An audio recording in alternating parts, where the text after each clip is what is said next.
Positive affirmations are not always positive. Hey traders, this is Taylor with the Trader's Brain, and today we're talking about the right way to think positive.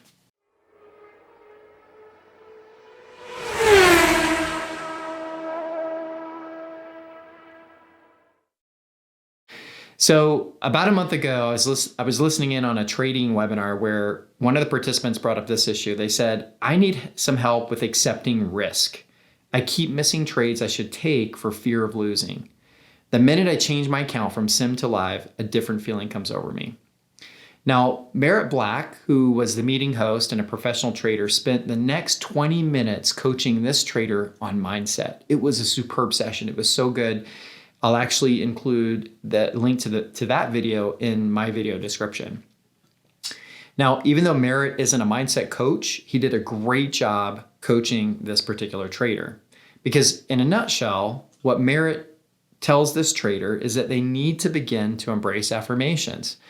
But he didn't just say to start thinking positively. He counseled that you need to create affirmations, and now this is the most important part. Okay, so listen clearly, but you need to create affirmations that speak to the truths that you already believe. That's so important. The point that he was trying to make is that if you're a student learning how to trade, your affirmations are going to be very different from a long-term professional trader who's trying to increase size, because you both have very different belief structures. And so you have to start by creating the affirmations that align to your current beliefs. Now, why is that the case? Well, as a coach, this is exactly what I do with my clients. And the reason is because of a phenomenon called cognitive dissonance. Now, the psychological definition of cognitive dissonance is it is the perception of contradictory information. In other words, when we perceive a reality that is different from our belief about that reality, then that difference creates mental stress, which also creates emotions like anxiety or guilt or other negative emotions for us. So let me give you a really good example of cognitive dissonance. This one comes from Mark Douglas, and I like this because it's so accessible to all of us. We can all relate to this. Let's say that you want to get into shape, and so you decide you want to start running, but you've never really run before. But you go out and you buy your new shoes and you plan your route and you kind of have your workout plan and you're all ready to go. And the next morning at 6 a.m., your alarm goes off. Now what happens? Well, for most of us, our brains are going to start screaming, stay in bed. And so you hit the snooze button. And when you wake up, you just realize, oh my gosh, I just messed up my plan. But then you start to rationalize, say, oh, okay, well, at first you feel really crappy. But then you think, well, I needed to sleep. I slept in, that's fine. And I'll try it again tomorrow. Well, what's happened here? You have good intentions. You have a plan. You've prepared. And you completely fumble the ball. Well, you're experiencing the effects of cognitive dissonance. Our brains are constantly attempting to align our reality to our current beliefs. At this stage of where you're at, you don't think of yourself as a runner. It's not a belief you hold about yourself. And so getting up in the early morning to start running conflicts with this core belief that you have. Now, we can deal with cognitive dissonance in several ways. First, we can just ignore it and move forward.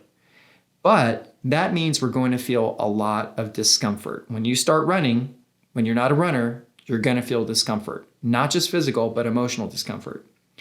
Second, we could decide to not move forward and align back to our reality. That is, in effect, hitting the snooze button. We'll just go back to bed. That's what we do every day. And if the new reality isn't aligned to our goals, that's probably okay. But if it is, then our brain, we're going to find that our brain starts to sabotage our efforts to move forward. We're going to find all kinds of reasons, all kinds of obstacles to not get out and run. Finally, we can change our beliefs to align to the perception. This has the longest lasting effect, but it also takes longer to achieve.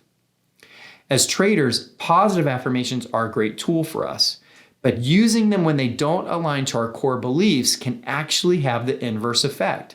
It could create additional stress and anxiety, and we might find ourselves sabotaging our trading without intentionally doing so. And this is why, if you consider yourself a break-even trader, you might find that one day you make a profit, and the next day you give it all back. And then you make a profit, and then you give it all back. Your brain is sabotaging your trading to align to your belief that you are a break-even trader. When we create affirmations, our affirmations need to align to our current beliefs in order to have power. If we aspire to new things, to new goals, to new aspirations and new beliefs, for instance, if you're aspiring to become a consistently successful trader from being a break-even trader, you have to work to change your belief. But as you do that work, you're going to feel a lot of discomfort as you go.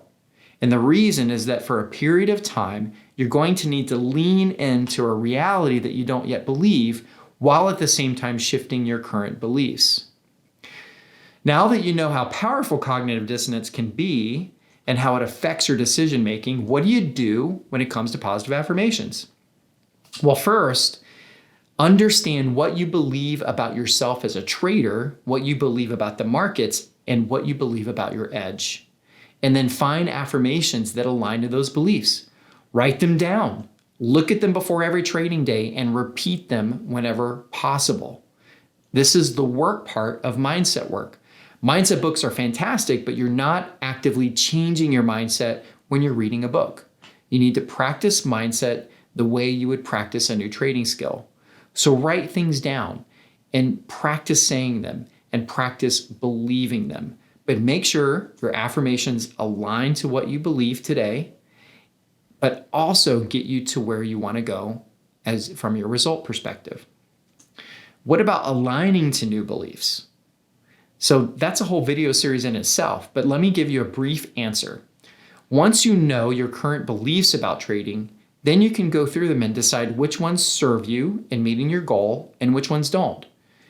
Discard the beliefs that are holding you back and begin to create new beliefs that are going to get you to your goal.